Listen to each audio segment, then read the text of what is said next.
tidak perlu menuliskan kehadiran di room chat begitu ya.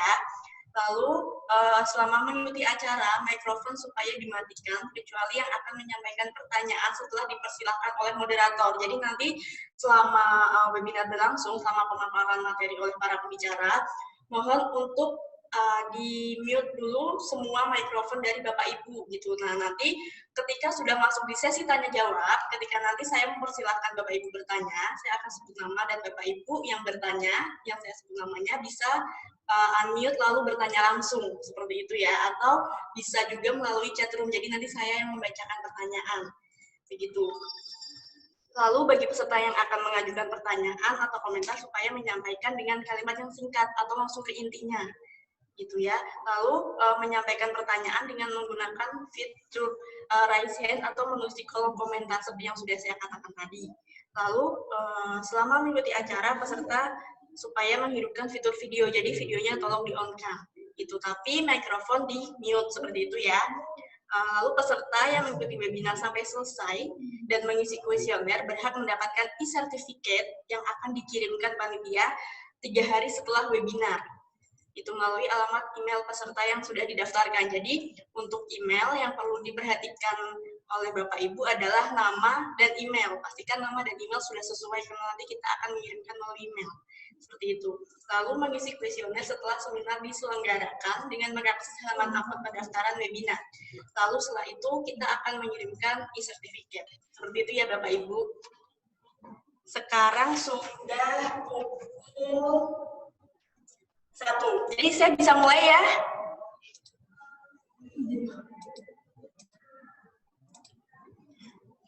Untuk videonya boleh diputar dulu sebentar sambil menunggu persiapan peserta lainnya untuk join, boleh? Oke.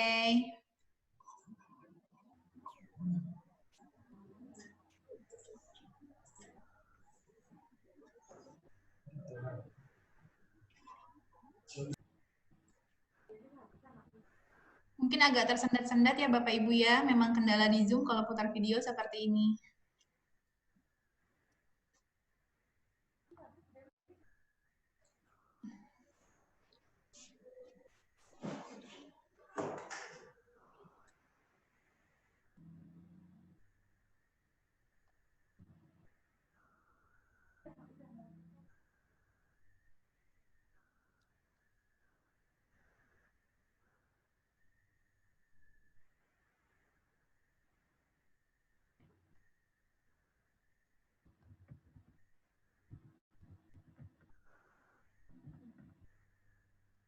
Iyalah.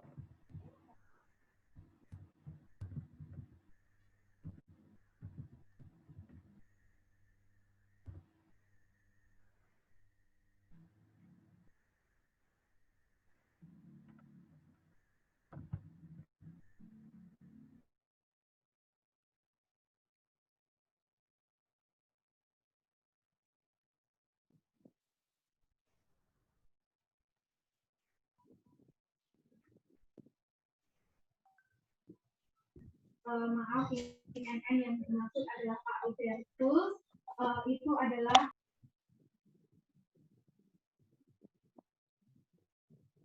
dan kelas 12. Ini menjadi kemudian yang berkualitas. Sebagai komitmen untuk mewujudkan kampus dengan kualitas terbaik, Universitas Esa Unggul akan memiliki gedung kampus baru dengan 41 kelas dan dilengkapi dengan berbagai laboratorium dan fasilitas lainnya, seperti laboratorium gizi, di mana mahasiswa dapat langsung belajar bagaimana mengolah sebuah makanan yang sesuai dengan standar gizi yang baik. Sebagai perwujudan visi untuk menjadi world class university, kini Universitas Esa Unggul telah membuka kampus khusus internasional kelas di Majestic Point, Gading Serpong, Tangerang. Lewat program internasionalnya, Universitas Esa Unggul Kampus Gading Serpong akan mempersiapkan mahasiswa agar memiliki kemampuan intelektual yang tinggi, kreatif, serta siap bersaing secara global.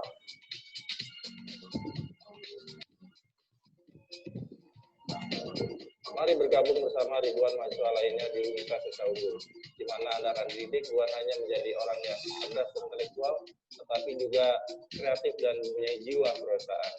serta Anda akan siap terjun untuk menghadapi berbagai macam tantangan global. Be smart, creative, and entrepreneurial.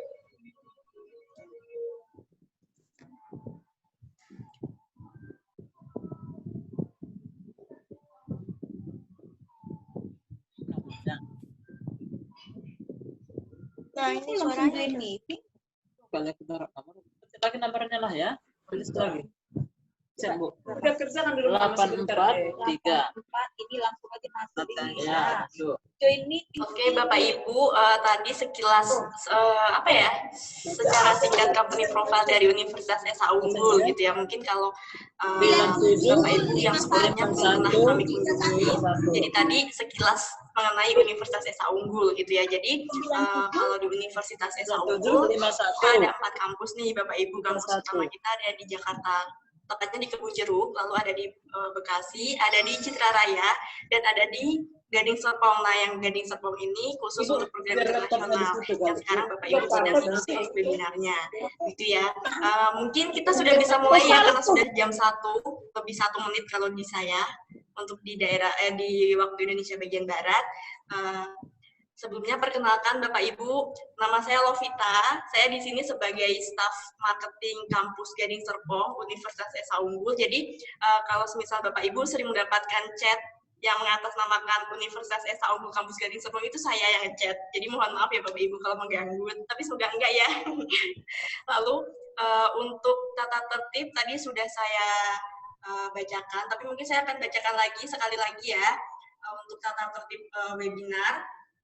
Yang pertama, peserta sudah mendaftar kepada panitia dan mengisi form peserta yang sudah tertera linknya, lalu mengisi data diri yang sesuai, dan itu sebagai syarat mendapatkan sertifikat. Jadi Bapak Ibu mohon dipastikan nama yang tertulis di formulir pendaftaran itu sesuai, karena kita akan menuliskan nama Bapak Ibu di sertifikat sesuai dengan nama yang Bapak Ibu daftarkan di form, begitu ya. Lalu peserta supaya bergabung 30 menit sebelum acara dimulai dengan mengakses link Zoom yang sudah kami bagikan.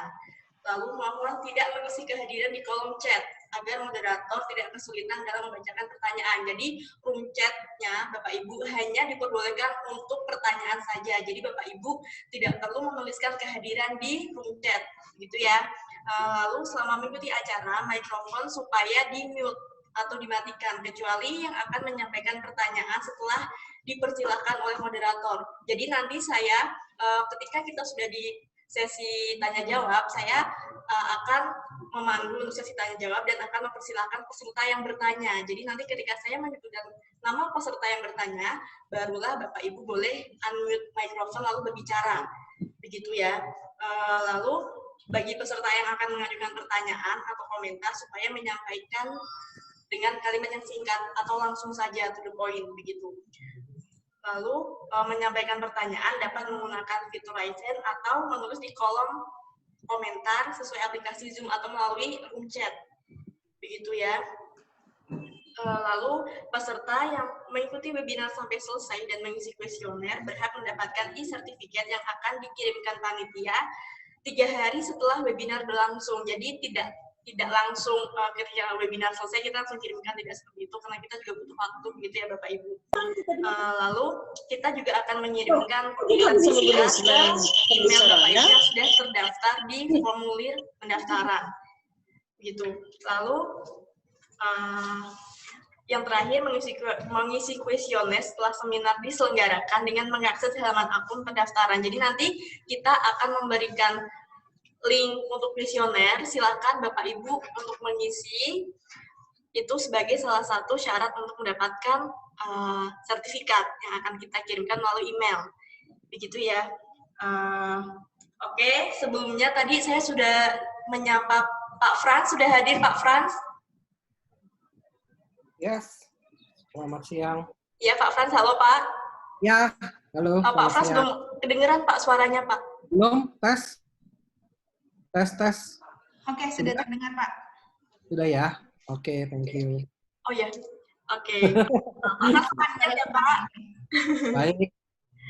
Oke Pak Frans ini Bapak Ibu sebagai Direktur Kampus Gading Serpong. Nah sebelum acara kita dimulai ini pada siang hari ini mungkin Pak Frans ada yang mau disampaikan Pak? Oke, baik. Lovita. Terus Pak. Oke. Terima kasih Bapak Ibu sekalian yang sudah hadir, serta di sini saya lihat juga ada beberapa yang join bersama kita pada siang hari ini.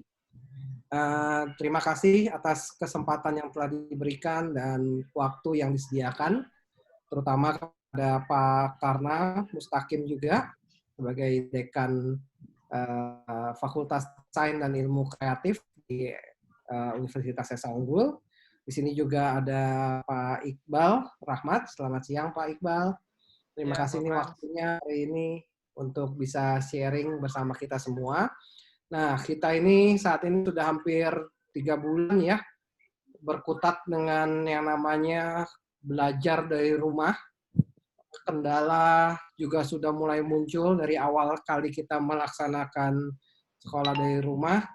Pada dasarnya memang tidak ada yang siap, siapapun juga, untuk menghadapi kondisi seperti ini. Apalagi yang tadinya kita senantiasa melakukan tatap muka bersama murid-murid kita, bersama siswa kita. Nah, saat ini kita harus berputar otak lagi, meningkatkan sisi kreativitas kita untuk bagaimana menciptakan suasana yang tetap menarik, materi juga tetap tersampaikan, dan ilmu yang ingin kita bagikan itu jangan sampai tidak tersampaikan kepada siswa-siswa kita. Tantangannya sangat luar biasa, apalagi kalau di daerah-daerah yang terbatas juga, baik internet ataupun fasilitas untuk mengajarnya.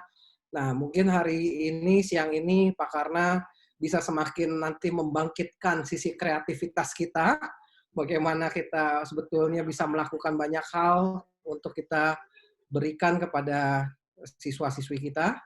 Lalu juga Pak Iqbal nanti bisa membahas dari sisi bagaimana sih kita bisa membroadcast dan kita bisa menceritakan, membawakan, mengkomunikasikan materi-materi yang menarik untuk siswa-siswa sekalian. Tanpa panjang kali lebar, saya rasa sudah saatnya para membawakan materinya. Terima kasih banyak. Semoga acara ini bisa berjalan dengan baik. Terima kasih, Vita. Aku kembalikan padamu. Ya, terima kasih Pak Frans atas sambutannya. Lalu yang kedua, kita juga sudah ada nih. Halo Kak Natasha. Halo, Kak Vita. Oke, nah sebelum kita masuk ke pembicara yang pertama nih teman-teman, Kak Natasha juga akan ada yang mau disampaikan nih. Kak Natasha mungkin bisa dimulai. Time is yours, Kak. Oke, Bapak Ibu, selamat siang dan selamat sore untuk yang di Ambon. Waduh, saya udah 3 tahun berturut-turut ke Ambon. Tahun ini nggak bisa datang karena memang situasinya sedang tidak kondusif. Terima kasih banyak dengan segala keterbatasan, kesibukan Bapak Ibu sudah bisa hadir di webinar kita pada hari ini. Perkenalkan, nama saya Natasha, saya Kepala Bagian Admisi dan Marketing dari Kampus Gading Serpong. Seperti yang disampaikan Lovita tadi, Esa Unggul punya 4 kampus, salah satunya adalah kampus Esa Unggul yang di Gading Serpong ini. Nah, apa kekhususannya? Nanti akan saya presentasikan atau saya informasikan kepada Bapak Ibu di akhir acara.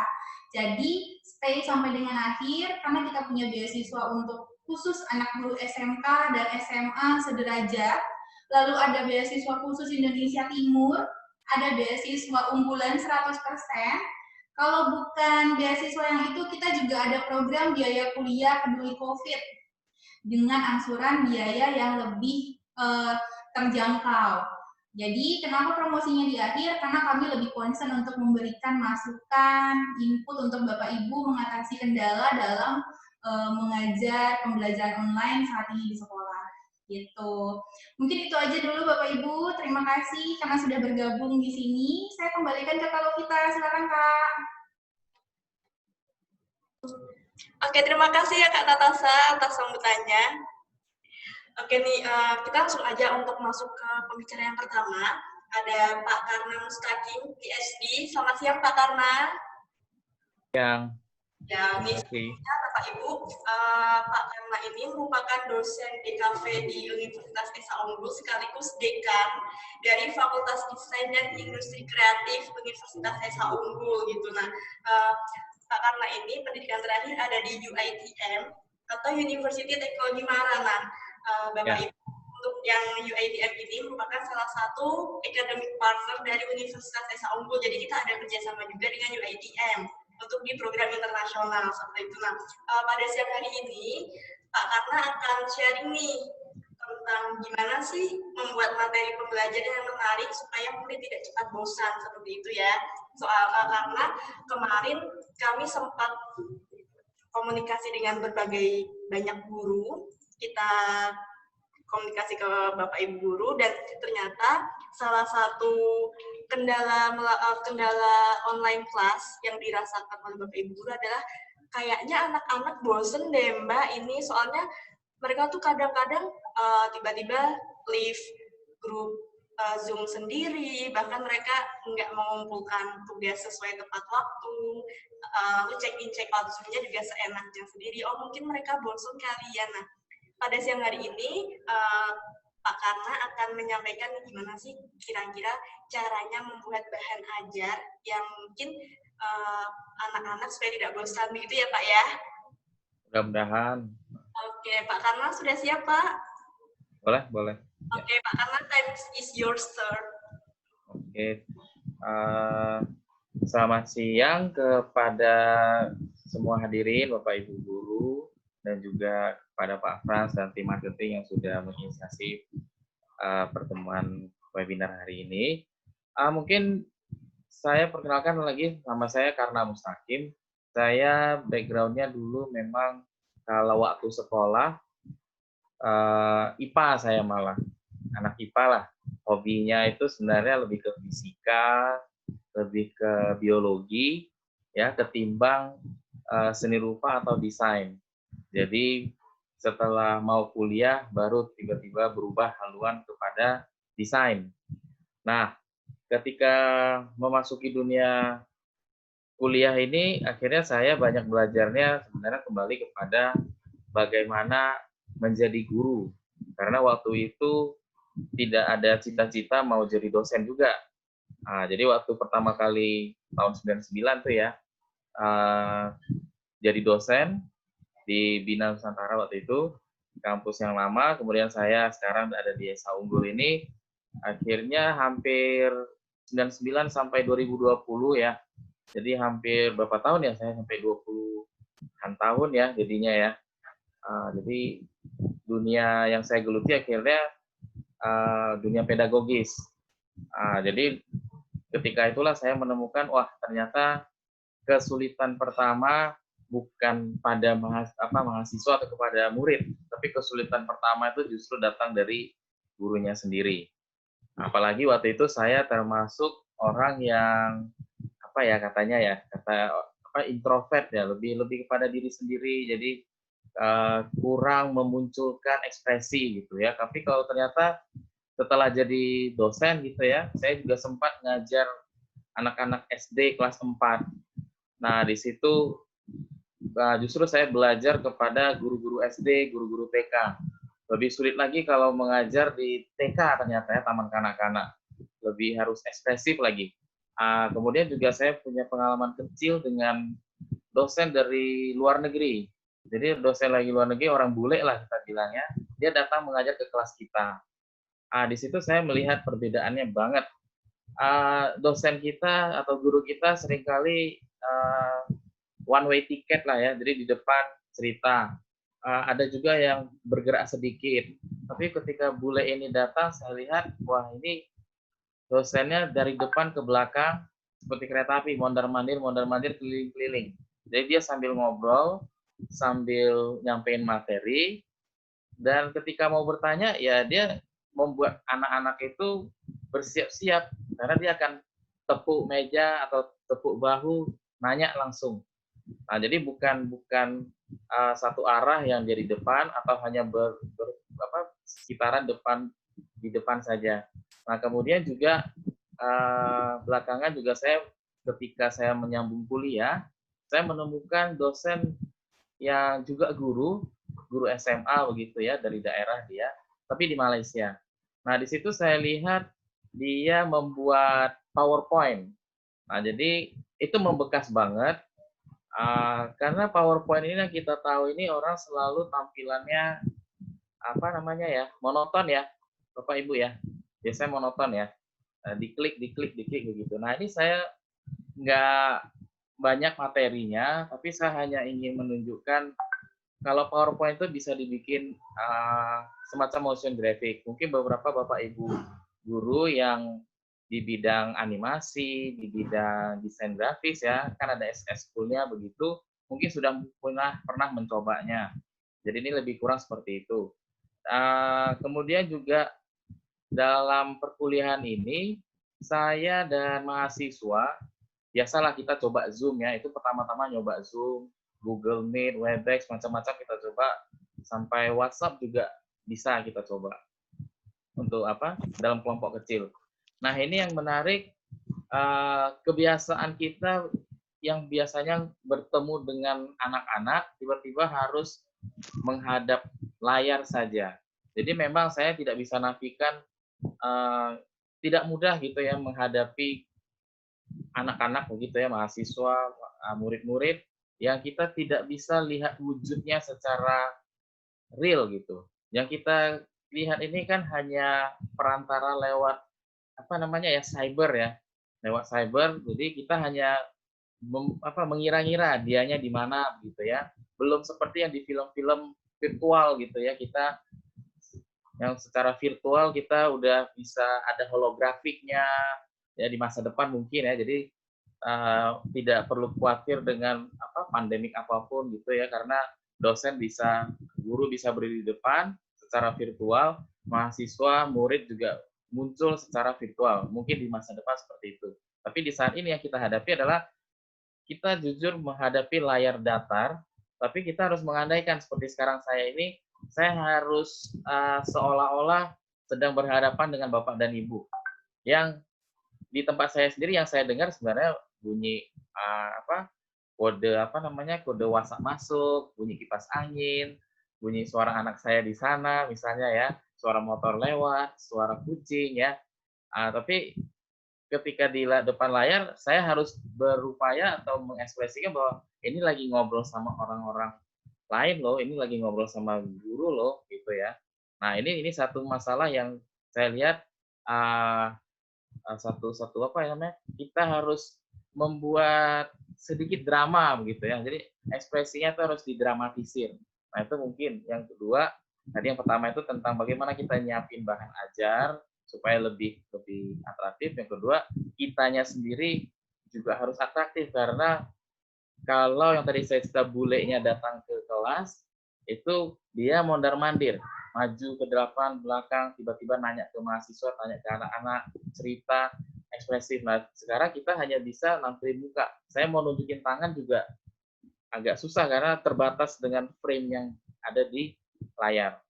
Nah, jadi mungkin hanya dua hal ini yang saya sampaikan. Berikutnya ini saya kasih contoh ya, bagaimana kita sempat memberikan tugas kepada mahasiswa itu hanya melalui online. Memang persoalannya adalah kayak saya ngajar desain, itu hanya ngasih brief, kemudian ngasih contoh. Murid-murid sekarang ini harus bisa mandiri, mahasiswa harus bisa mandiri. Artinya dengan source yang dia dapat dari kita, dia harus bisa mengekspor melalui internet juga. Tapi memang tidak mudah karena harus dibimbing. Kemudian juga saya pernah mengalami kebutuhan mendasar karena harus bikin ilustrasi. Waktu itu ada pekerjaan dari teman saya. Nah, ternyata saya memberikan itu sebelum ada pandemik ini, dan itu memang totally online. Jadi bahkan satu online, satu lagi memang berdasarkan kepercayaan ya. Jadi di saat seperti ini yang kita terhubung dengan hanya secara elektronik transfer ini, distribute ini, kepercayaan itu memang harus ada. Jadi saya memberikan brief kepada ilustratornya itu mahasiswa saya, tapi yang bukan saya kenal. Jadi dari awal 1 bulan sampai selesai pun saya tidak bertemu muka. Ketemunya hanya di IG dan di Line. Jadi hanya tahu dari foto di sana. Tapi pekerjaan saya sketsa, saya berikan kemudian mereka menyelesaikan kalorinya. Nah, ini memang meskipun itu terjadi sebelum pandemi, tapi itu sudah terjadi sebenarnya. Kalau dibilang mantan, nanti mantan mahasiswa ya, tapi sekarang jadi saya punya partner juga, mereka bahkan dapat pekerjaan mendesain itu, membuat ilustrasi itu dari luar negeri. Jadi nggak terpengaruh dengan pandemi, karena memang basis bekerjanya sudah online. Cuma ketika harus terjun ke dunia pendidikan, ini sesuatu hal yang berbeda. Nah, kira-kira seperti itu. Mungkin saya akan share sedikit. Ini contoh karya mahasiswa yang bisa kelihatan ya, Bapak Ibu? Iya Pak, karena kelihatan kok Pak. Saya nggak share yang nggak banyak-banyak ini. Ini Loading sepertinya Pak, masih garis-garis apa memang seperti ini ya Pak? harusnya visual sih ya. Oke, sepertinya masih loading Pak. Ini ya. Filenya agak gede soalnya.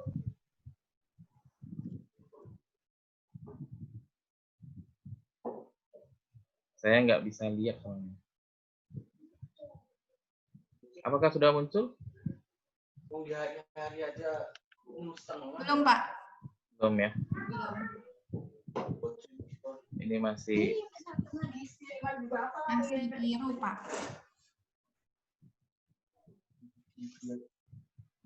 yang ini? Sama Pak. Belum ya.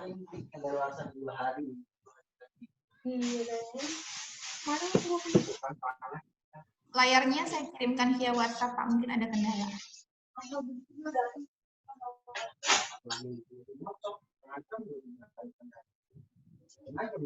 Oh, bentar ya. Oke, ini ada bentar.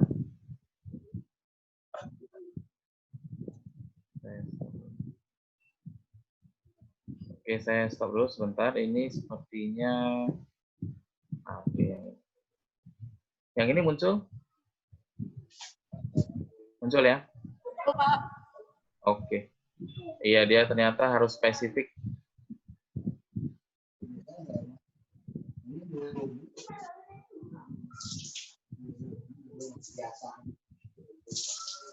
Ya. Oke, ini contohnya. Jadi waktu itu ada tugas ilustrasi mahasiswa. Jadi kita bicara soal waktu itu masih stay home ya. Nah, ini kalau biasanya kita di kelas, kita bisa langsung memberi arahan, kita bisa langsung menunjukkan. Tapi karena ini kita diperantarai oleh teknologi ini, ada banyak kendala, dan salah satunya sebenarnya kita tidak bisa hanya mengandalkan Zoom satu macam, atau hanya mengandalkan PowerPoint atau email. Tapi kita juga harus coba dengan medsos. Jadi misalnya mereka mengupload ke IG-nya, misalnya begitu ya. Kemudian untuk asistensi melalui WhatsApp. Jadi di WhatsApp kita bisa langsung membuat koreksi. Ini dibeginiin, ini ditambahkan ini, warna dirubah. Jadi sebenarnya di sisi lain itu ada kemajuan secara digital itu bisa langsung dikerjakan. Nah, tapi kendalanya tentu saja. Tadi kita bilang kuota internetnya, mahasiswa atau murid juga harus punya gadgetnya gitu ya, device-nya itu yang memadai. Nah, jadi kita kalau bicara soal belajar online ini memang mengandaikan bahwa line internet kita sudah fiber, sudah lancar, kemudian kedua belah pihak, pelajar dan pengajar itu juga sudah punya device, gadget yang memadai. Ini salah satunya. Kemudian ada yang lain. Kelihatan ya, Bapak Ibu? Ada ya, muncul ya? Kelihatan, Pak. Nah, yang ini juga temanya masih sama, tapi dari mahasiswa yang lain. Ada yang pakai hitam putih, ada yang senang dengan tokoh superhero, ada yang senang dengan warna-warna yang lebih soft, dan membayangkannya seperti alien. Nah, ini beberapa contoh yang bisa saya tunjukkan.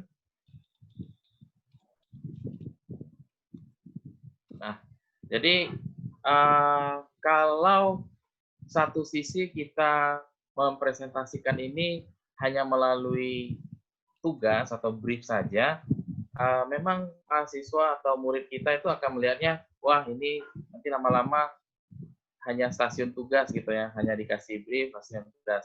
Nah, saya mungkin tidak menunjukkan video karena kalau video sepertinya loadingnya lama.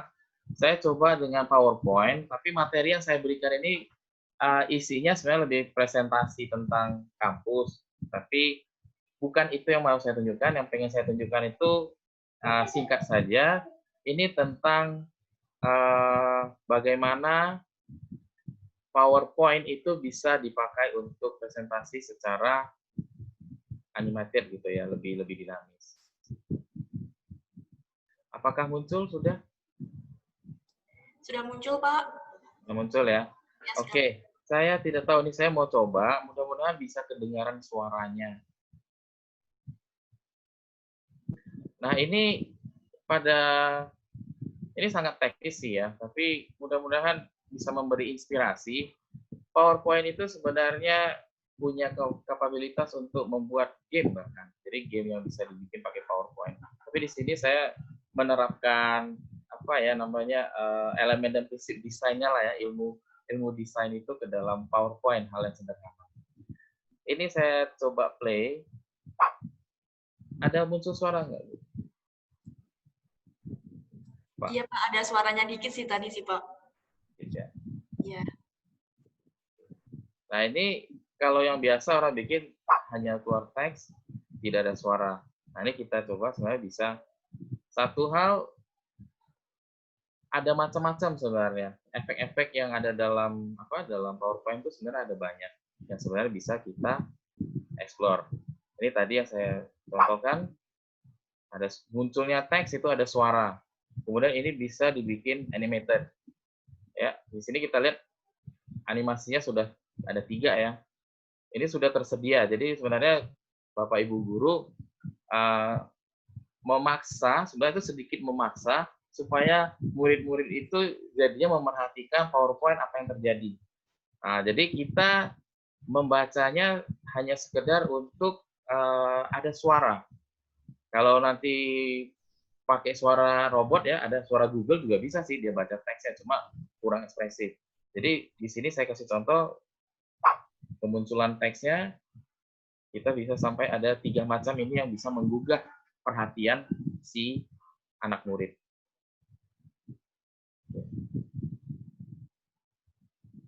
Ini yang selanjutnya, tapi ini memang akhirnya kita membutuhkan penelitian satu persatu ini diolah ya.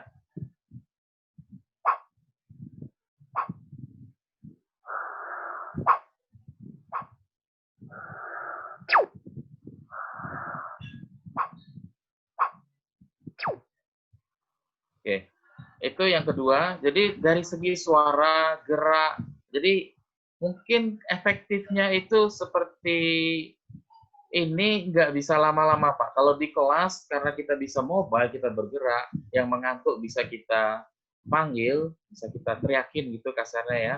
Apalagi kalau kita bergerak, tubuh kita bergerak, kita menguasai kelas, anak-anak murid matanya itu dipaksa untuk memperhatikan gurunya bergerak.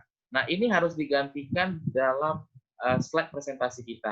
Jadi salah satunya caranya adalah PowerPoint kita itu harus benar-benar powerful. Nah, di sini yang saya tunjukkan bagaimana dengan suara dan gerak. Jadi anak murid itu matanya itu dipaksa untuk memperhatikan. Karena kalau di kelas gurunya yang mondar-mandir, memberi kesadaran gitu ya. Tapi kalau di monitor layar ya hanya bisa dengan motion grafik tadi. Contoh berikutnya.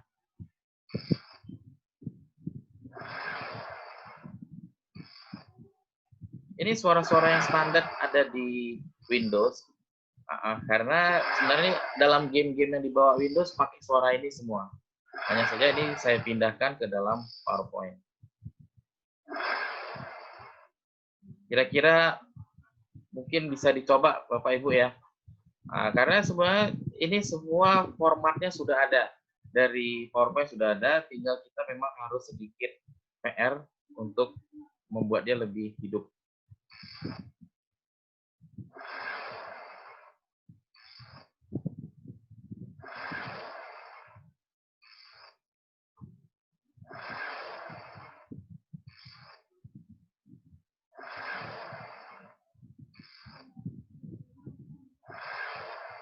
Oke, contoh selanjutnya.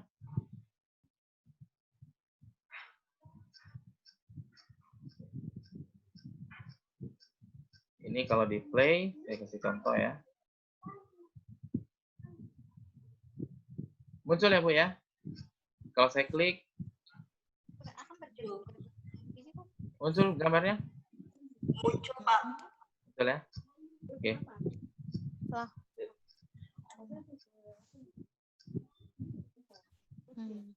Jadi kalau memang bahannya agak panjang, kita harus banyak format-format yang bisa langsung dipakai, ready made lah dari PowerPoint untuk kita menyampaikan ide-ide atau bahan pelajaran.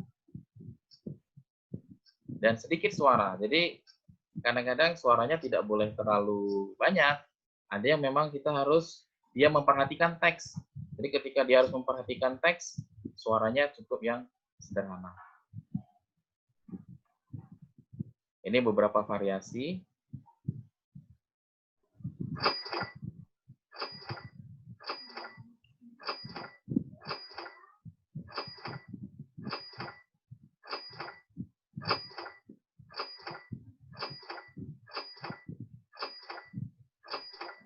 Kalau yang ini kita klik, jadi kontrolnya ada. Kita mau cepat, kita mau pelan, juga bisa.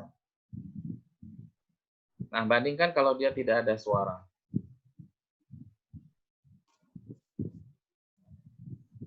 Ini yang contoh yang tidak ada suaranya.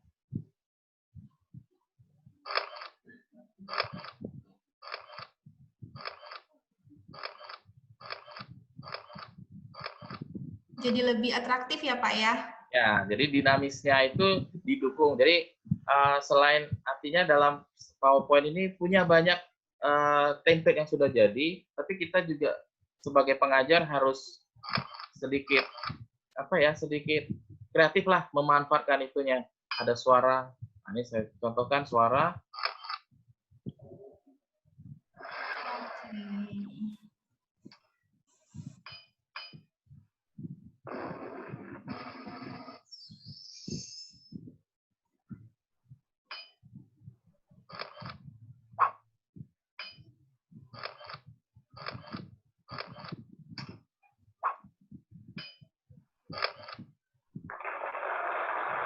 Oh, oke. Ya, kira-kira juga ya, Pak?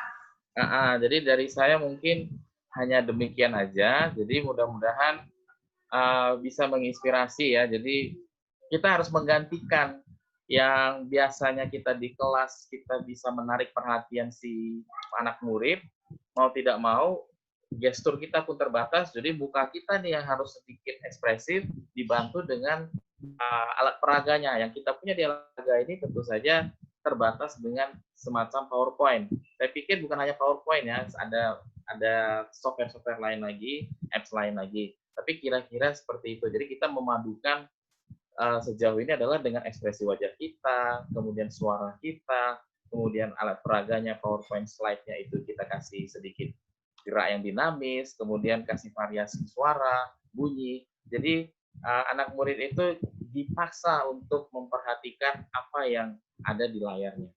Nah, cuma ya itu Bapak Ibu mungkin waktunya juga tidak boleh terlalu lama karena perhatian di kelas saja itu sekitar 15 menit setengah jam, apalagi kalau di layar monitor. Kira-kira seperti itu yang bisa saya sampaikan. Mungkin satu hal lagi sebagai penutup, kalau saya buka suara di sini, apakah kedengaran tidak di sana? Kalau saya buka musik misalnya ya, ini saya contohkan.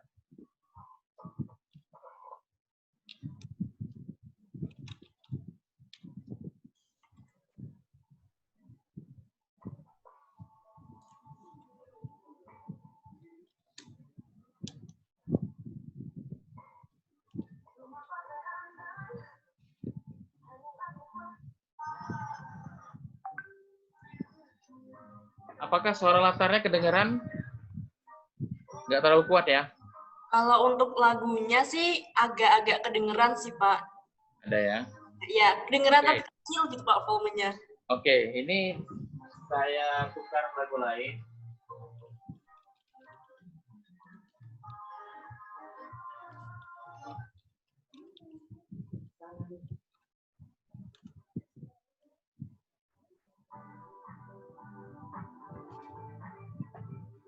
Ini kedengaran ya? Kedengeran, Pak. Oke. Ya. Jadi yang saya perhatikan, ini kebetulan saya dengar anak saya sendiri.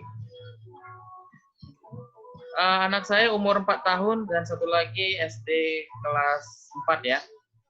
Jadi kalau saya muterin musik zaman saya senangnya jazz gitu, rock begitu ya. Komentar mereka adalah, aduh, kuno banget, jadul. Nah, anak-anak sekarang karena main game di HP, umur 4 tahun aja sudah bisa main game di HP, musik-musik game itu sangat dominan, suka tidak suka. Jadi ada istilahnya electronic dance music, game music. Nah, mungkin barangkali Bapak Ibu juga boleh ya, saya rasa tidak dilarang gitu ya. Presentasi itu boleh dikasih background sedikit, jangan terlalu dominan, tapi dengan musik-musik dari eranya anak-anak zaman sekarang. Yang tadi saya baru putarkan itu adalah lagu-lagu dari anime, juga lagu-lagu dari pop musik barat, tapi yang dinyanyikan oleh orang Indonesia. Seiso judulnya, menjadi lagu nadanya jadi anime. Nah, itu game anime itu dunia anak zaman now gitu, anak milenial punya. Anak saya waktu yang pertama yang sekarang SD, waktu umur 4 tahun, ketika saya berikan HP, waktu itu HP masih peralihan ya dari BlackBerry itu ke yang di layar sentuh, dia sudah bisa tahu cari game. Anak saya yang sekarang sudah gede ini, yang kecilnya dilarang main HP, yang ini yang gadget, dikasih HP yang kuno, yang pakai tombol-tombol ya Pak ya.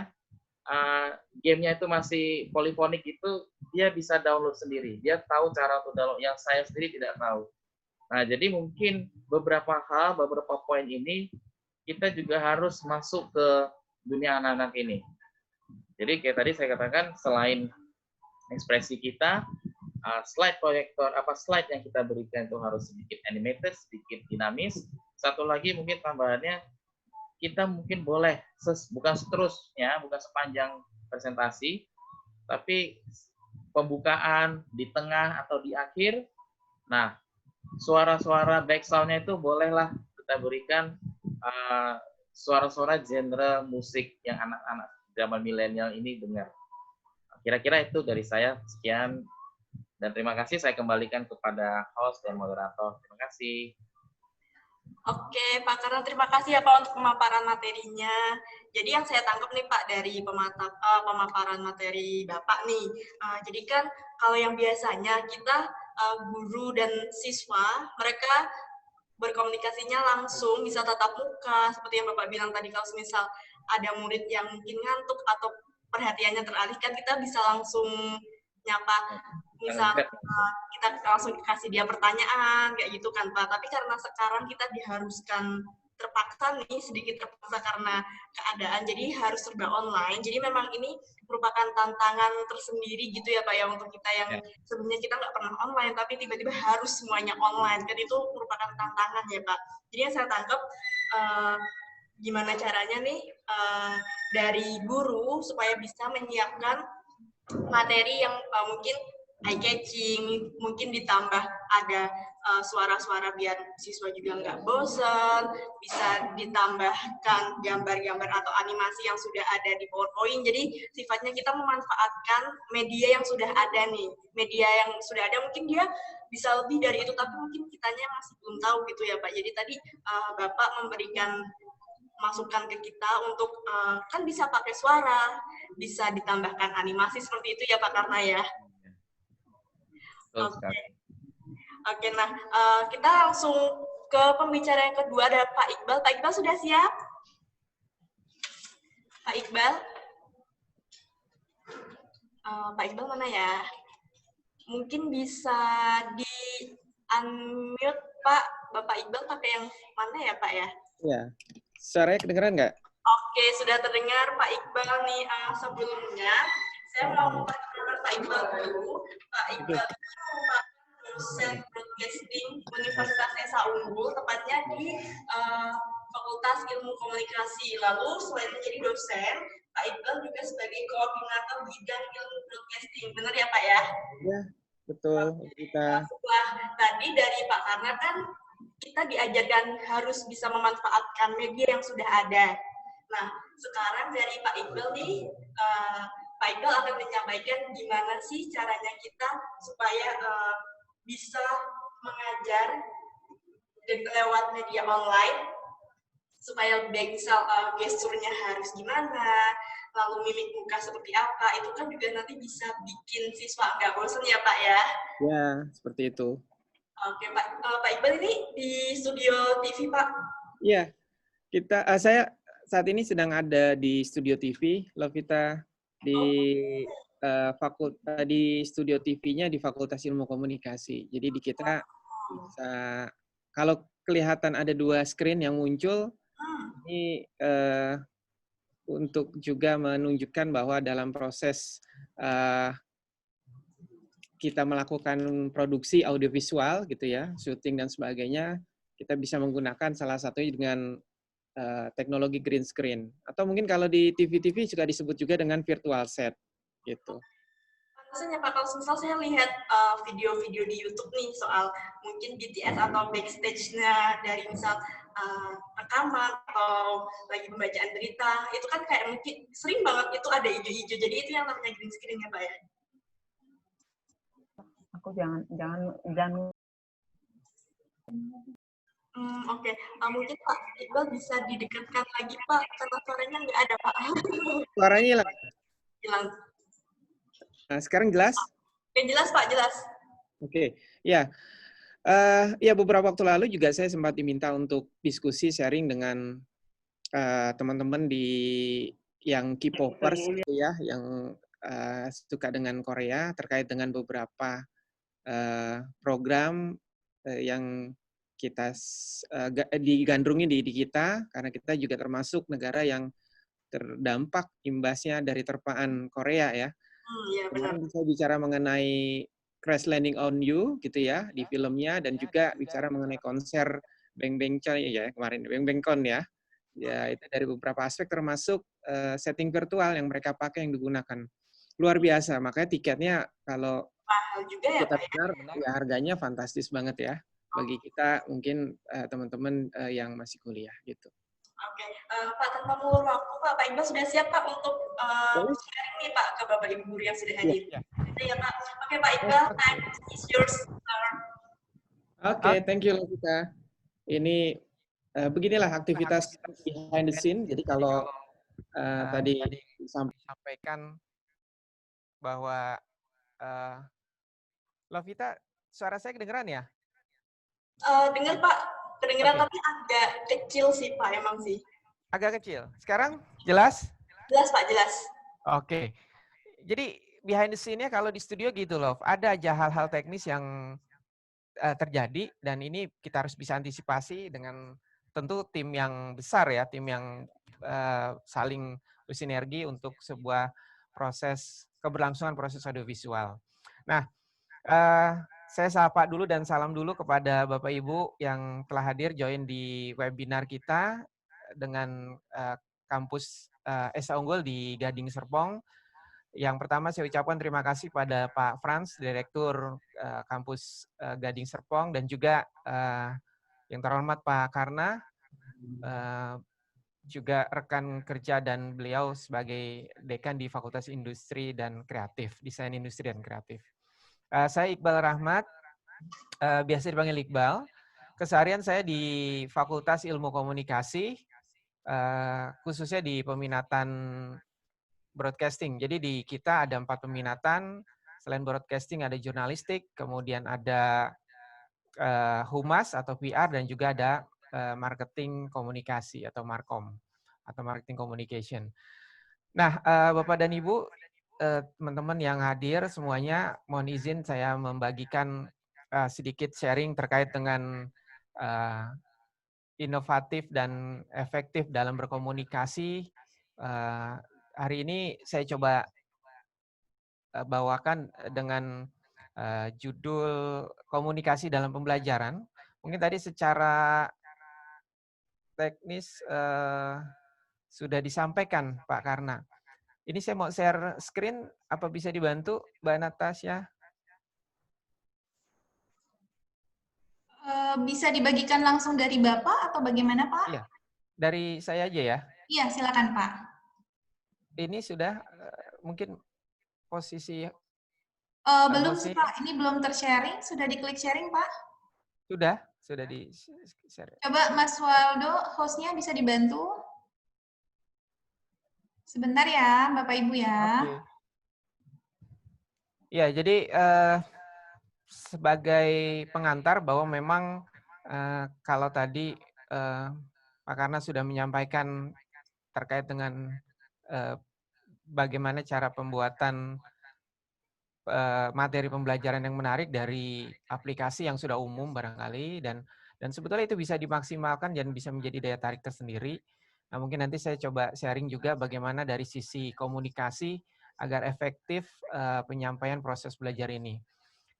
Tentunya memang peran pendidik kita sebagai pengajar ini menjadi dominan karena kita yang menjadi komunikator, ya, penyampai pesan atau informasi sehingga anak didik kita bisa enjoy gitu ya, bisa seneng, bisa happy.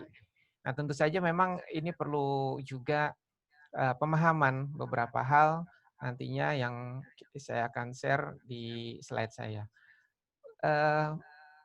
Belum muncul ya, Mbak Lovita ya? Oh iya Pak, sebentar ya Pak. Oke. Nah, sebetulnya kalau untuk komunikasi efektif dalam pembelajaran sendiri memang tadi sudah saya sampaikan di awal, tentunya ini perannya ada di kita pendidik, di dosen, di pengajar, di guru, dan sebagainya. Bagaimana kita bisa menjadikan kegiatan pembelajaran dalam situasi pandemik COVID-19 ini yang entah kapan berakhir, tapi dalam situasi apapun kita bisa memberikan sharing ilmu yang bermanfaat ataupun kontribusi kepada anak didik kita dalam berbagai cara, tentunya yang kita pahami bahwa tentu di sini dengan segala keterbatasan. Nah, ini yang mungkin menjadi concern kita, bagaimana kita bisa bicara dengan anak didik kita bisa memberikan tugas maupun bisa memberikan penilaian yang tidak membosankan. Ya, tentu saja ini yang Maaf, ini kita perlukan bisa untuk ter-sharing. bisa. Gimana? Materinya belum bisa ter-sharing, apa bisa dikirimkan kembali ke kami biar di-sharing dari sini, Pak? Oh, gitu ya. Iya, mohon maaf, Oke. Pak. Mohon izin sebentar kalau gitu. Iya, baik, Pak. Ya.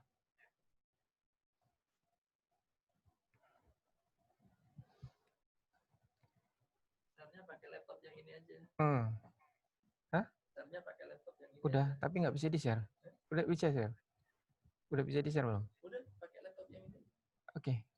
Ininya tak mute yang di sini. Oke. Ini Pak Iqbal dengan tim ya, sepertinya ya Pak ya. Ada ya, kru sepertinya. seru. Ini kita lagi jadi syuting live TV nih kayaknya nih. Betul. Jadi kalau di studio, behind the scene, dan sebenarnya seperti ini kita bekerja dalam keseharian di tim audiovisual, di tim produksi. Gitu. Hal-hal yang sifatnya teknis pasti kita temukan kendala-kendala, tapi di saat itu juga ya itu tadi kita perlu sinergi sama-sama untuk bisa melengkapi kekurangan-kekurangan masing-masing gitu.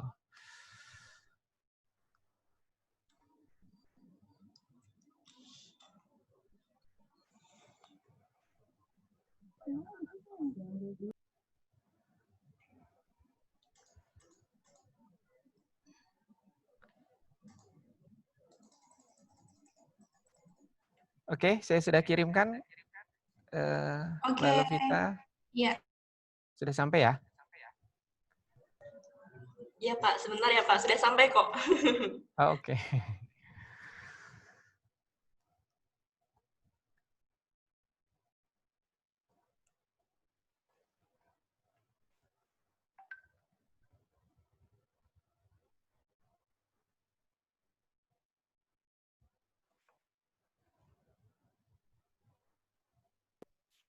Ya, sudah masuk ya? Bisa di F5, Kak Kamaldo.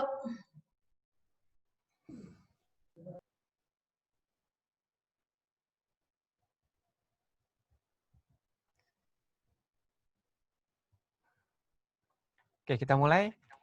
Bisa dengan slide pertama. Ya, tentu materi hari ini masih terkait dengan pembelajaran efektif dan inovatif. Saya coba mengetengahkan terkait dengan komunikasi dalam pembelajaran. Ini ada beberapa yang saya share. Slide-nya sudah muncul, bisa? Sebentar Pak, sudah muncul sih, cuma dari komputer kita ke layar emang perlu waktu Pak. Layar ya, oke. Nah, kalau bicara komunikasi, tentunya ini bukan hal yang bukan hal yang khusus gitu ya. Kita dari kecil, dari lahir udah bicara mengenai komunikasi. Dari kita bayi pun, sebetulnya sudah berkomunikasi. Cuman bentuk komunikasinya aja yang beda. Kalau bayi kan kalau nggak nangis ya dengan ekspresi, dengan gestur, dengan wajahnya dan sebagainya. Nah, tentu ini sama halnya ketika kita juga menyampaikan materi pembelajaran gitu. Nggak hanya komunikasi tulisan ya atau verbal maupun lisan, tapi juga kita mau menyampaikan dengan komunikasi nonverbal. Dan komunikasi nonverbal ini termasuk tadi gestur itu juga menjadi bagiannya. Nah, ini bagaimana ini bisa dimengerti, bisa dipahami, ataupun juga bisa menjadi feedback yang baik. Ya tentunya sekali lagi kita perlu kerjasama yang baik juga antara pendidik dan pengajar.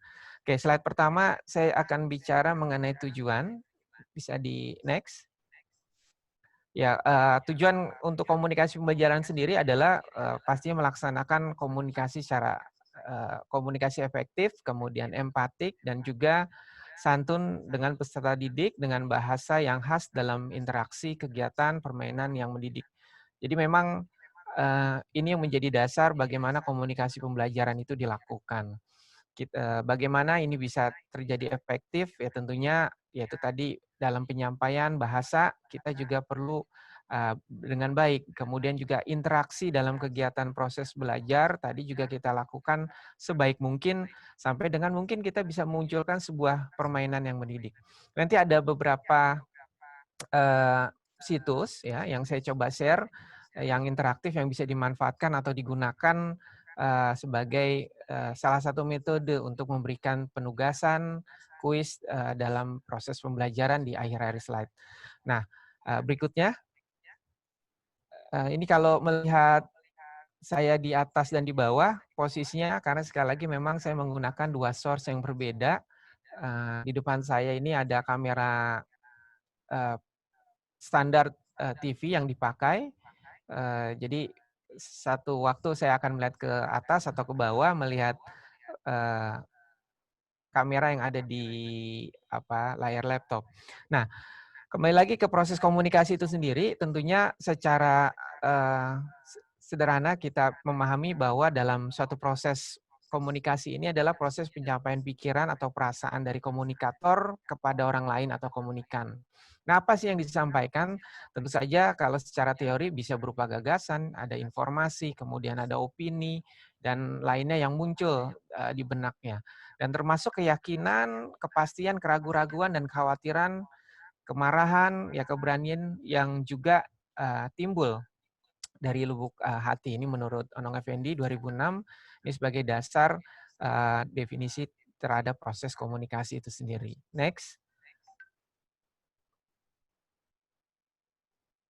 Ya, Nah, untuk modelnya sendiri ada yang linear, ada yang sirkuler. Nanti kita bisa lihat ini berdasarkan formula Lasswell, kita tahu ada who, say what, in which channel, to whom, dan with what effect. Nah, ini yang sederhana, prosesnya berupa garis lurus antara komunikator dengan komunikan. Ada pesan di dalamnya meskipun terjadi gangguan. Tapi ini komunikasinya hanya satu arah antara si komunikator dan komunikan. Nah, berbeda dengan yang sirkuler, coba berikutnya, next slide-nya. Nah, ini ada proses penyampaian pesan, namun ada feedback, ada umpan balik dari proses yang dilakukan tadi oleh si komunikator komunikan. Nah, tentu proses yang disampaikan si komunikator ini berupa encoder, interpreter, dan kemudian diterima oleh si komunikan ini sebagai bentuk atau merubah bentuk dari encode yang disampaikan si komunikator tadi dirubah menjadi decode. Ketika pesan itu tersampaikan dengan baik, tentu ada respon. Ya, karena ada stimulus berupa pesan tadi, tentu si komunikan ini memberikan feedback. Kalau feedbacknya baik, dia akan tentu saja merespon dengan baik ataupun menjawab dengan sempurna apa yang menjadi pesan atau message ya dalam hal ini. Nah, berikutnya.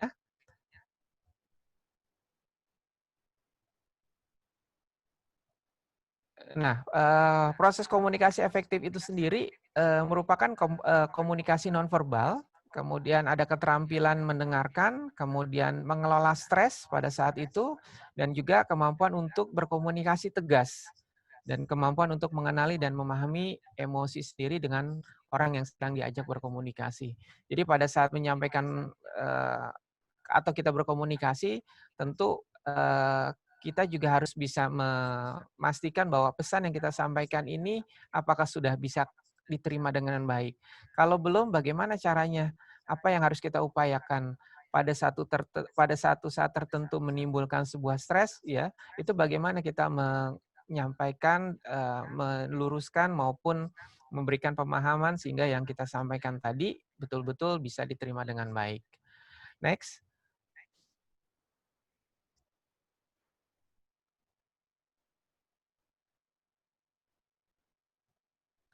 Ya, tentu saja kembali lagi kepada definisi komunikasi efektif ya. Jadi komunikasi efektif ini komunikasi yang mampu menghasilkan perubahan sikap atau attitude change ya pada orang lain, dan di mana perubahan ini bisa terlihat pada saat melakukan komunikasi sendiri atau setelahnya. Gitu. Jadi setiap orang memiliki latar belakang yang berbeda. Setiap orang memiliki juga pemahaman yang berbeda, interpretasi yang berbeda. Yang menyampaikan pun juga demikian. Situasinya juga bisa saja tidak sama dengan yang sebelumnya, meskipun orang yang sama menyampaikan. Nah, ini yang perlu dipahami. Yang terpenting pada proses ataupun pada akhirnya ini ada perubahan sikap. Nah, komunikasi efektif ini juga disebabkan adanya pengertian ataupun kesenangan mempengaruhi sikap, kemudian juga menjalin keberlangsungan sosial yang baik, dan harapan terciptanya suatu perilaku. Nah, tadi kembali kepada perubahan sikap atau attitude change yang terjadi pada komunikan. Oke, berikutnya.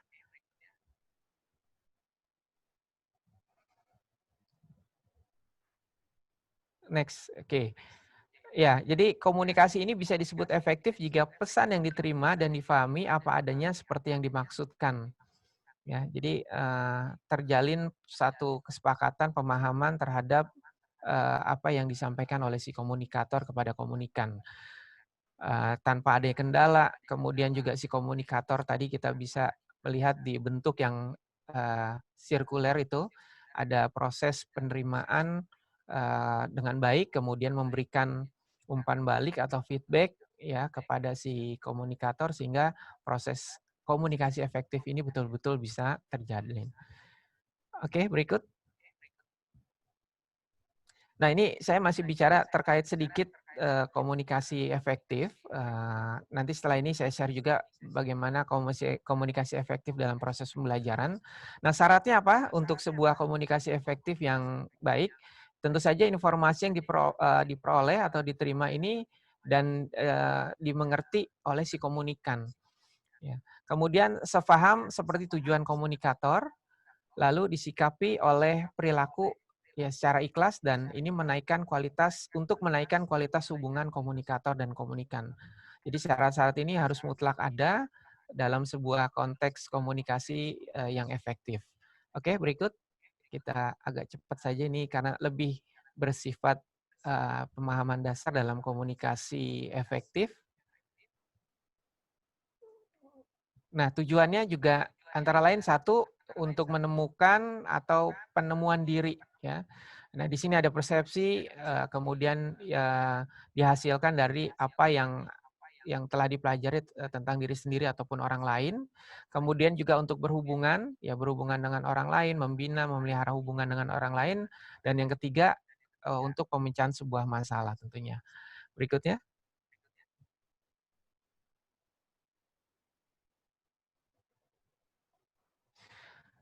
Ya, masih dalam tujuan juga, tentunya tujuan komunikasi efektif untuk memudahkan orang lain dalam memahami pesan yang disampaikan, dan juga agar informasi yang disampaikan ini dapat menimbulkan feedback ya, atau umpan balik dari si penerima pesan atau dikomunikan. Oke, berikutnya. Ini langkahnya atau proses yang dilakukan dalam sebuah komunikasi yang efektif, yang pastinya ada harapan melakukan komunikasi, bagaimana pertukaran informasi di dalam itu bisa terjalin dengan baik, kemudian pengiriman pesan berupa encode tadi dari komunikator, bagaimana menyampaikan gagasan, ide, dan sebagainya ini bisa disampaikan, kemudian ada proses pengiriman pesan itu sendiri, sampai dengan terkirimnya pesan, lalu juga ada proses decoding gitu ya, penerimaan pesan yang disampaikan oleh komunikator kepada komunikan, dan harus ada umpan balik. Ketika 6 aspek atau proses ini bisa dilakukan dengan baik, tentunya sebuah proses atau langkah komunikasi efektif ini pastinya akan bisa berjalan dengan baik. Berikutnya.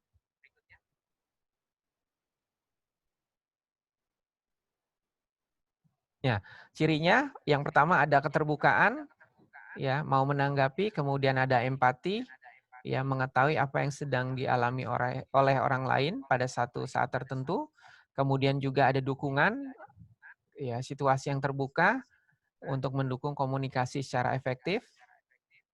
Berikutnya.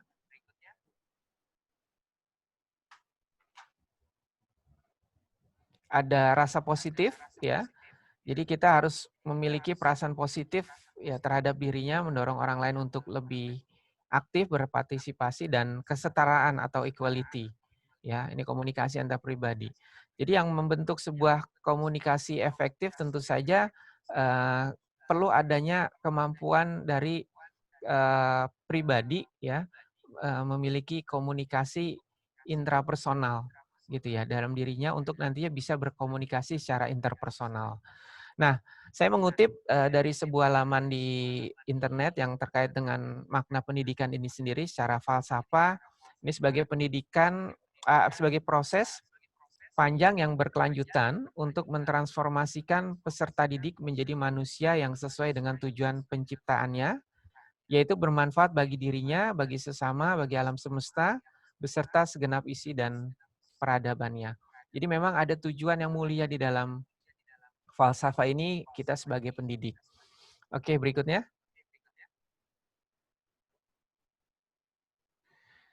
Nah, ini yang saya maksudkan tadi, bagaimana desain pesan dalam sebuah pembelajaran agar muncul menjadi sebuah komunikasi yang efektif. Ya, tentu saja secara definisi atau secara pemahaman bahwa desain pesan dalam pembelajaran ini merupakan suatu proses komunikasi yang dilakukan secara sengaja dan terencana karena memiliki tujuan yang telah ditetapkan terlebih dahulu. Pastinya kita sebagai pengajar sudah menyiapkan dulu apa yang akan disampaikan pada pertemuan berikutnya, mulai atau pertemuan kelas atau sesi kelas, mulai dari pokok pembahasan, ya, atau mungkin poin-poin yang terkait dengan pokok bahasan tersebut dan pengembangannya yang bisa kita berangkat dari teori maupun pelaksanaan praktek nantinya. Oke, berikutnya. Nah, dalam desain pesan dalam pembelajaran itu perlu adanya kesiapan dan motivasi. Tentunya ini dalam rangka untuk merangkul peserta didik. Kita bisa memberikan penghargaan, tapi juga kita bisa memberikan hukuman, ya, yang pastinya semuanya ini tergantung dari keuntungan dan kerugian pembelajaran yang dilakukan. Berikutnya. Ada juga alat penarik perhatian, ya, di mana di sini dipahami sebagai daya tarik untuk mengendalikan perhatian peserta didik. Nah, ini bisa tadi mungkin sudah disampaikan oleh Pak Karna bahwa ada juga penilaian dari penyajian yang kita sampaikan dalam materi atau pembahasan yang akan dilakukan. Nah, munculnya ini tentu saja juga perlu diperhatikan beberapa aspek, ya, termasuk warna misalkan, efek musik. Tadi Pak Karna menyampaikan bahwa adanya musik latar yang juga kita bisa sesuaikan dengan kondisi saat ini. Meskipun ya mau tidak mau lah, bukan meskipun, kita harus mengikuti beberapa perkembangan gitu ya, musik yang memang digandrungi oleh peserta didik kita saat ini. Kemudian juga bisa kita selingi dengan humor juga, ya, atau mungkin kejutan dan bahkan ilustrasi verbal dan visual, serta sesuatu yang aneh. Aneh ini bukan sesuatu yang di luar dari pembahasan, tapi sesuatu yang memang belum ada atau belum memang disampaikan sebelumnya, sehingga ini bisa menjadi sebuah bahan diskusi gitu dengan peserta didik. Nah, humor ini saya kira menjadi sebuah hal yang memungkinkan sekali ya untuk memecahkan situasi yang tegang gitu ya, situasi yang memang terpaku pada teori atau pembahasan di sebuah pertemuan gitu, sehingga memang ini menjadi sebuah daya tarik tersendiri juga dengan peserta didik, sehingga proses pembelajaran penyampaian materi ini bisa dilakukan dengan baik. Berikutnya.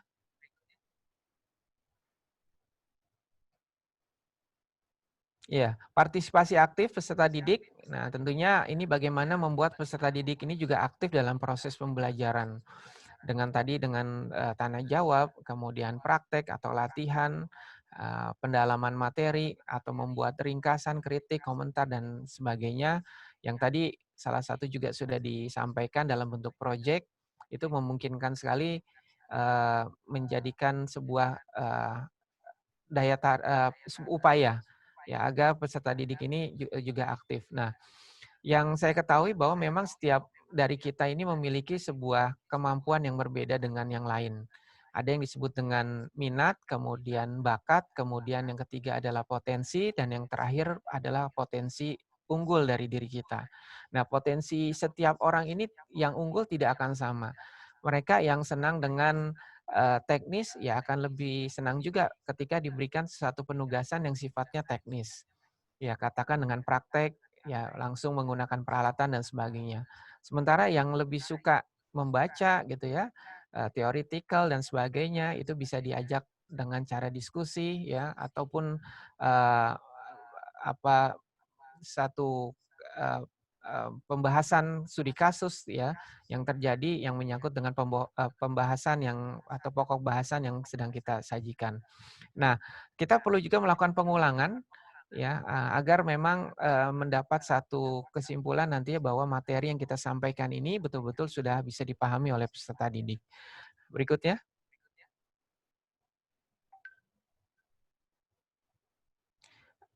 Umpan balik dalam desain pesan proses pembelajaran ini juga penting karena ini untuk mendapatkan informasi sejauh mana peserta didik ini kita memahami apa tema ataupun pokok bahasan yang dipakai, yang dibicarakan atau disampaikan untuk kita betul-betul bisa melihat ya apakah sudah sesuai dengan tujuan kita menyampaikan materi, target dengan apa yang disampaikan pada pokok bahasan dan sebagainya. Berikutnya. Materi juga pasti tentu harus relevan ya dengan peserta didik. bagaimana kita menyajikan ini berupa informasi yang penting, kemudian outline-nya ataupun konsep-konsep dari materi yang akan dipelajari, dan yang nggak kalah penting juga mungkin diskusi. Ya, diskusi ini kita harus berikan ruang sendiri sehingga memang proses komunikasi dalam pembelajaran ini bisa berjalan dengan efektif gitu ya. Oke, berikutnya. Tentunya komunikasi efektif dalam pembelajaran selain desain, proses, dan langkah-langkahnya juga kita perlu lakukan atau sampaikan dengan kejelasan, kemudian ketepatan juga dengan konteks ya. Nah, kejelasan di sini tentunya penggunaan bahasa atau mengemas informasi sejelas mungkin, karena memang bisa jadi ada cara kita menyampaikan komunikasi dengan logat tertentu yang mungkin tidak semua bisa diterima dengan baik oleh peserta didik. Kemudian ketepatan ya, tentunya informasi yang disampaikan sesuai dengan pokok bahasan dan termasuk konteks dalam penyampaian informasi itu sendiri pun harus sesuai. Alur juga kita perlu pertimbangkan ya, di mana bahwa alur ini adalah berupa bahasa dan informasi yang disajikan ini harus tersusun dengan jelas dan juga sistematis, dan yang tidak kalah penting juga terkait dengan budaya ya. Artinya dalam berkomunikasi kita juga harus bisa menyesuaikan dengan budaya orang yang diajak berkomunikasi. Nah, tentunya barangkali tadi ada Bapak Ibu guru juga yang hadir dari Indonesia bagian timur yang kemungkinan logat bahasa dan penyampaiannya berbeda dengan yang di sebelah barat dan sebagainya. Nah, ini juga perlu diberikan sebuah pemahaman bagaimana ketika memang kita menyampaikan materi tadi dengan latar belakang budaya yang berbeda. Oke, berikutnya. Ya, tentu saja keterampilan ini juga menyangkut keterampilan antar pribadi ya.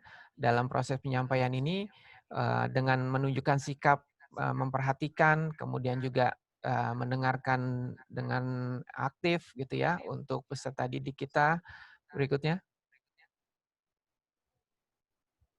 Kemudian juga kita bisa melakukan refleksi ya, merefleksikan gitu ya, apa yang kita sudah sampaikan dalam pembahasan tadi, tentunya dengan beberapa hal yang real atau existing terjadi gitu, dengan kenyataan dalam hidup dan sebagainya. Lalu juga mengajukan pernyataan yang sifatnya inventory. Nah, inventory ini oke, berikut. Ini dipahami sebagai pernyataan yang menyebabkan orang melacak pikiran, perasaan, dan perbuatannya sendiri, serta menilai keefektifan dari perbuatan tersebut. Ya, jadi memang ini perlu mungkin membiasakan gitu, atau mungkin sudah pernah dilakukan, tapi memang kita nggak begitu memahami gitu ya ketika pernyataan yang kita buat itu sendiri termasuk dalam konteks inventory. Nah, ini yang perlu dijadikan pembiasaan saja sehingga nantinya peserta didik kita juga bisa menangkap gitu apa yang kita sampaikan, apa yang kita tanyakan, sehingga bisa diberikan umpan balik ya kepada kita dengan baik. Oke, berikutnya. Ada beberapa yang digolongkan dalam pertanyaan inventory ya, tentunya ini bagi peserta didik. Ada pertanyaan yang menuntut peserta didik untuk mengungkap perasaan dan pikirannya. Lalu juga menggiring peserta didik untuk mengidentifikasi pola-pola perasaan, pikiran, dan perbuatan. Dan pastinya pertanyaan juga yang menggiring peserta didik untuk mengidentifikasi konsekuensi atau akibat dari perasaan, pikiran, dan perbuatannya. Oke, berikutnya. Nah, ini yang saya sampaikan tadi di awal bahwa memang ada beberapa platform yang kita bisa pakai atau gunakan untuk melakukan proses belajar menjadi lebih efektif, terutama dalam pemberian tugas atau kuis dan sebagainya. Ini saya rangkum dari beberapa sumber di internet. Ada yang menggunakan Easy Test Maker. Ini berupa aplikasi yang dapat dicetak dengan lembar jawaban yang memungkinkan kita mengolah pilihan, ada pilihan ganda, mencocokkan kolom, ya jawaban pendek, benar atau salah, isian pertanyaan esai dan sebagainya. Kemudian yang kedua ada berikutnya, ada Classmaker. Nah, ini platform dari website juga untuk menyediakan penilaian online. Ada beberapa fitur di dalamnya. Kita bisa melakukan pengacakan soal. Sebelumnya kita sudah siapkan bank soalnya berupa lampiran gambar juga, dokumen, video, dan file lainnya. Kemudian beragam bahasa yang dipakai dan juga pengaturan pertanyaan dan tes secara otomatis untuk kemudahan nantinya penyimpanan juga hasil dari pertanyaan tersebut. Ya, setelah Classmaker yang ketiga berikutnya.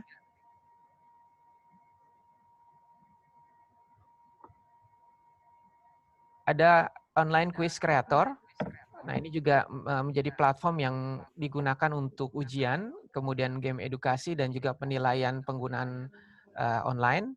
Ini bisa juga nantinya kompatibel dengan media sosial, juga dengan perangkat di smartphone yang umumnya dipakai atau digunakan. Yang berikutnya, ada health teaching. Nah, ini memang lebih disiapkan untuk para pengajar bahasa Inggris. Ya, jadi bisa menggunakan salah satu platform ini juga untuk memberikan pertanyaan atau kuis dari pertemuan yang dilakukan. Berikutnya.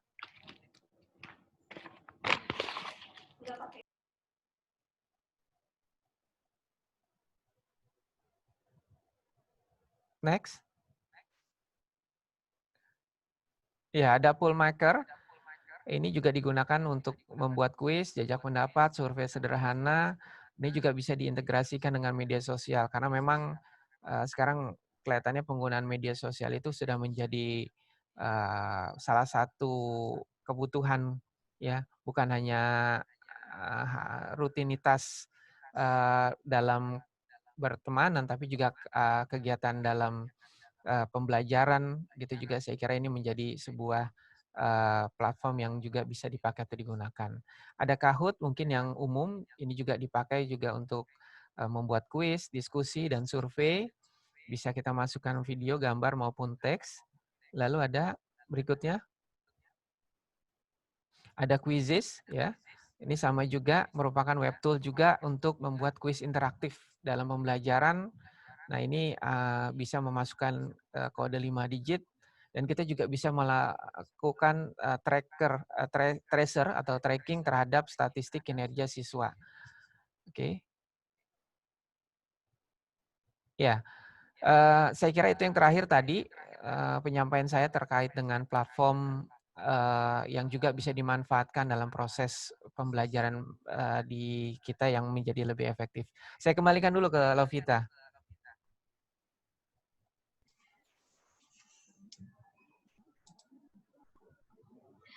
Oke, Pak Iqbal, terima kasih untuk presentasinya. Kita langsung ke sesi tanya jawab aja kali ya, Pak ya, karena sudah ada beberapa pertanyaan yang datang ke saya. Gitu ya, Pak ya. Yang pertama ada dari Pak Dedi Setiadi. Mungkin Pak Dedi bisa di-unmute lalu bisa ngomong langsung, bisa berbicara langsung. Pak Dedi. Mungkin bisa dibantu host untuk di-unmute ya si Pak Dedinya, boleh?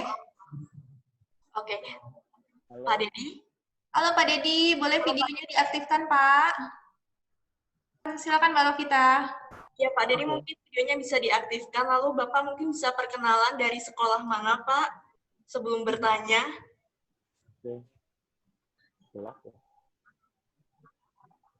Ya, halo Pak Dedi.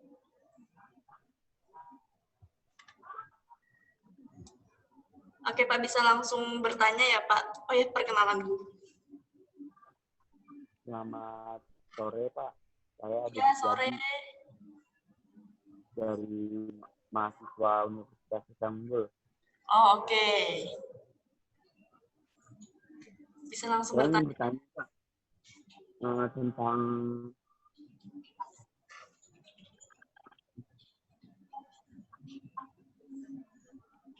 bagaimana pendapat Bapak pandangan Bapak tentang perubahan pendidikan yang terjadi sekarang ini. Dan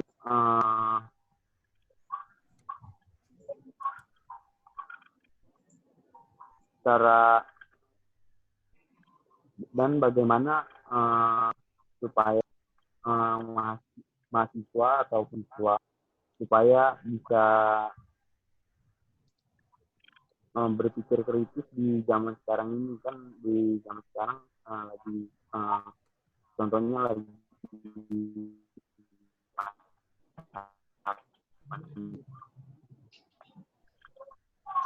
atas waktunya, terima kasih.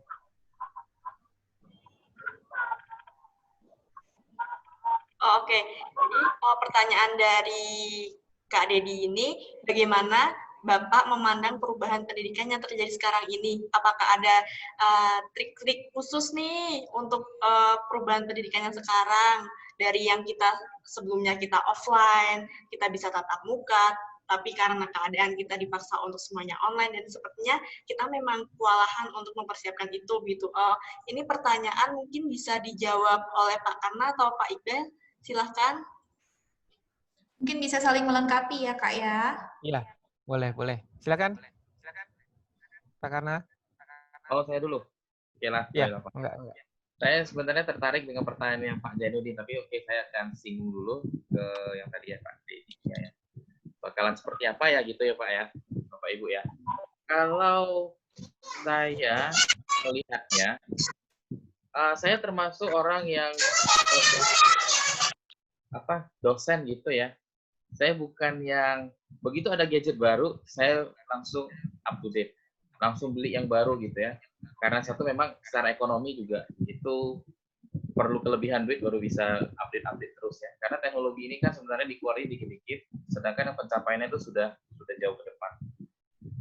Saya masih ingat pada awal-awal itu yang kita kenal sebagai iPad ya. iPad ini kan dari Apple. Datang, kemudian belum masuk Indonesia, sudah ada mahasiswa saya yang nunjukin asistensi ke saya, gambarnya, desainnya itu dengan iPad. Wong dosennya aja belum punya, mahasiswanya duluan punya, ya kan? Nah, saya pikir ini di satu sisi kita mengalami percepatan gara-gara kondisi ini ya Pak ya, pandemik ini. Pendidikan kita jadinya gimana ya? Yang advance sudah tiba, nggak bisa ditolak. Tapi kita sendiri juga masih ada yang jauh di belakang. Nah, jadi memang PR-nya kita yang para pendidik ini ya melebarkan kaki tangan gitu ya. Jadi harus menjadi penghubungnya, gitu Pak. Jadi kalau dibilang perubahannya seperti apa, kita bisa lihat kalau di luar negeri banyak sekolah-sekolah favorit atau sekolah terkenal, kampus terkenal itu biayanya tinggi, biayanya mahal. Nah, dengan kondisi seperti sekarang ini, justru kita melihat ada kearifan lokal yang bisa muncul. Daripada mana? Daripada sekolah-sekolah atau universitas yang boleh dibilang Indonesia ini biaya pendidikannya termasuk murah lah untuk ukuran global. Nah, jadi memang kita tidak semua sekolah, tidak semua kampus itu siap dengan infrastruktur yang sudah maju. Tapi pada saat yang sama, dasar-dasar pendidikan itu sebenarnya bagi saya itu tidak berubah banyak. Jadi apa yang kalau saya boleh bilang, filsafat pendidikan itu ya, dari abad 19 punya, itu masih berlaku sampai sekarang. Abad 19 itu filsuf-filsuf sudah menduga akan terjadi gelombang komersialisasi pendidikan. Nah sekarang ini kita mengalami ini, tapi kemudian ada pandemik, jadi agak dipelankan. Jadi yang saya lihat perubahan di dunia pendidikan ini adalah dengan adanya teknologi yang sudah maju, sekaligus pada saat yang sama kita juga masih bersifat tradisional. Jadi ada hal-hal yang kita harus tetap mengembalikannya tetap kepada yang tradisional, tapi yang tradisional ini di-enhance atau di refine dengan yang teknologi. Misalnya contohnya yang paling sederhana, kalau dulu belajar kalau dapat informasi itu hanya dari si guru. Guru ngasih, dapatlah si anak murid. Guru nggak ngasih, si anak murid nggak dapat. Sekarang, guru kasih sedikit, anak murid bisa cari sendiri. Nah, yang perlu dirubah itu adalah mental si anak murid itu yang dia mau cari sendiri. Jadi kemandirian dia dalam belajar. Nah, kalau dulu kebanyakannya, kayak saya sendiri ngalamin, ya terima aja, telan aja yang dikasih gurunya. Kalau sekarang dikasih guru apa, dia nggak telan langsung, dia cek dulu bergizi apa tidak, atau ada yang lain. Nah, mungkin yang menjadi masalah kita dalam pendidikan ini adalah kemampuan untuk anak murid kita itu sejak muda ya, sejak dini, untuk dia punya keinginan, punya punya kehausan akan ilmunya. Jadi kalau hanya mengejar teknologi, ya memang kita perlu, tapi kalau teknologinya tidak kita kuasai dengan keilmuan, nanti ya tenggelam kita jadinya. Jadi saya pikir kondisi pendidikan ini ya kita harus perkuat secara internal. Jadi saya nggak begitu khawatir dengan digilas teknologi dan sebagainya. Nah ini sekalian saya menyambung ke pertanyaan Pak Zainuddin yang tentang metode pengajaran interaktif dan maksimal di situasi begini, tapi sarananya belum mendukung begitu ya. Memang tadi di awal saya katakan ini kita mengandaikan kondisi kayak begini, internet sudah canggih, fiber optik sudah bagus, dosen, mahasiswa, guru dan murid itu punya device yang memadai, gadget yang memadai. Kalau semua itu tidak ada bagaimana? Nah ini saya andaikan dengan situasi zaman saya masih sekolah. Waktu itu internet baru masuk, komputer masih besar-besar, ya kan Pak ya. Jadi kalau pakai internet itu masih bunyi tenong, tenong, klik, klik, klik, klik, klik. Nah itu ada cara-cara tertentu ketika masa itu internet belum lancar, kuota belum ada pakai kuota, jadi kita berhemat dengan cara apa? Ini teknis. Buka email, selesai dibuka, matikan, putus sambungannya, hemat. Mau ketik dulu, udah selesai, mau dikirim, di-save dulu, kirim. Buka salurannya, internetnya jalan, kirim. Selesai kirim, tutup. Nah, mungkin di sekarang ini yang kita sering nggak sadar, kita banyak buang-buang kuota untuk hal-hal yang hanya lama di browsing-browsing, nggak nyadar kuota sudah habis. Nah, kalau seandainya itu pun tidak ada, bagaimana interaktifnya? Nah, ini saya merasa mungkin sedikit koreksi. Zaman itu juga belum ada telepon genggam, kalau tidak salah ya Bapak Ibu ya. Ya, zaman itu belum ada telepon genggam, internet masih pakai tenong-tenong begitu ya, harus diputus sambung. Satu hal lagi mungkin bukan ekonominya terbelakang, mungkin taraf ekonominya kurang ya. Kalau ekonomi terbelakang kita bisa bantu, tapi kalau yang penting anak muridnya itu bukan yang terbelakang. Yang anak terbelakang begitu ya, kayak seperti adik saya itu cacat mongoloid, Down syndrome, nah itu kan terbelakang ya, itu nggak mungkin dikasih teknologi canggih bagaimanapun tidak bisa membuat otak dia itu lebih pintar. Tapi kalau ekonomi yang sedikit kurang itu bisa didorong. Nah mungkin interaktivitasnya itu kita harus mengandaikan seandainya kita hidup tahun 90-an awal dengan belum ada jaringan internet yang seperti sekarang, belum ada HP yang murah seperti sekarang, juga ekonomi kita waktu itu ya cukup kalau dibilang stabil, dibilang kurang juga so-so lah begitu ya. Nah, tapi kita mengandaikan kondisi itu dibawa ke yang sekarang. Nah, kira-kira seperti apa? Saya pribadi kalau ditanya akan seperti apa, saya nggak bisa jawab sekarang. Tapi kalau saya menghadapi situasi itu, saya teringat kembali. Nah, itu